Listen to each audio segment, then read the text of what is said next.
guys, ayan, sakay ako ngayon ng bus papuntang airport kasi sasunduin ko si Kalbo.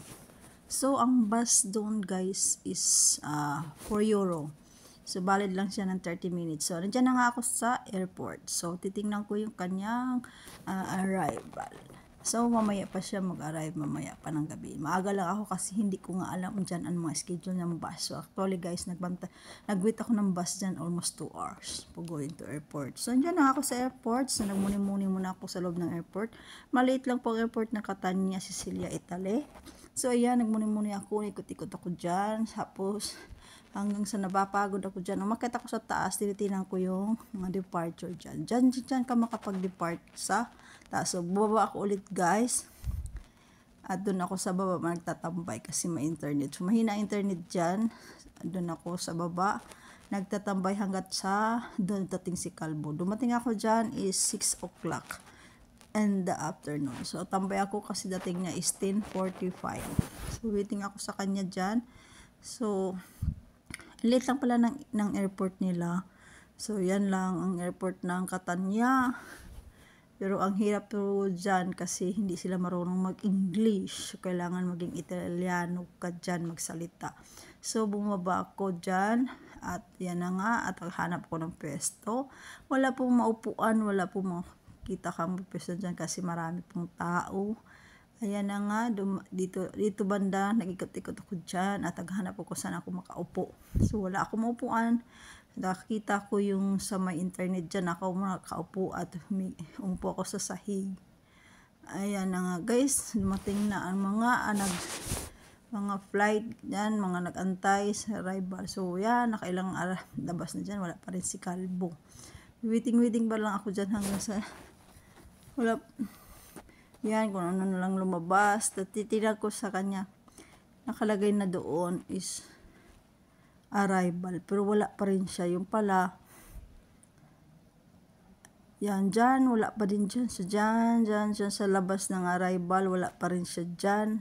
So, wala pa din dyan. At ako yan na naman. Nakaupo na naman ako dyan sa sahig. After nan, paglabas ng mga ganyan, ng mga arrival. So, wala pa rin siya. Matatapos na dyan. Wala pa rin siya lumusot dyan. So, wala. Antay lang ako ng antay dyan. Hanggang sa dumating siya. Yung pala doon siya sa kabila. Ayan na nga guys. Ayan, ang sweet naman nila. Sana all. May taga. Sana ganyan kami pero malabo kasi wala kami taga-video. Ayan. Ayan. Hirap ng buhay sa airport. Lalo na pag na-delayed ang flight mo. Diyos ko, nakakapagod guys. Yan, wala pa rin. Ayan yung mga yan, nagkaglagay cellphone, yung mga sunduin nila. Ayan, wala pa rin dyan guys. Ang tagal niya dumating, ang tagal talaga. As inantok na ako, napagod na ako. Kasi ang aga ko dyan sa airport. Kasi nagahan ko talaga kasi hindi ko alam schedule ng bus. Dahil wala po nakalagay na schedule sa mga bus station ng Italy. So, ayan. Ayan na yung mga arrival. Ayan na, ayan. Wala pa rin si Kalbo dyan. Umikot-ikot na ako dyan. Tinitingnan ko yung mga dumadating. Wala pa rin. Hanggat ako naangkutok na talaga. Kaya yung kamay ko nanginig na. Hindi ko na maayos kasi naiwan ko yung gimbal. So, ayan, wala pa rin. Wala pa rin si Kalbo. Ang tagal talaga ng hanip ko dumating. Ayan, wala pa rin siya dyan. Ay, Diyos ko. Yung pala dumating siya guys, 11 o'clock na. So, 11:30 na siya dumating. Nakarating kami sa hotel is 12 o'clock na. So, wala pa rin siya dyan. Antay ako ng antay. Wala pa rin siya dyan. Antok na talaga ako. Akala nyo, madali. Hirap pala maging turista. Diyos ko, nakakapagod. Alam nyo ba? Gala-gala. Tapos, lalo na sa airport, mag-antay ka ng mga open gate mo. Water ko check-in. Antay ka dito. Diyos ko, ang hirap mag-travel. Nakakapagod. Talaga mag-travel. Masarap mag-travel, pero nakakapagod.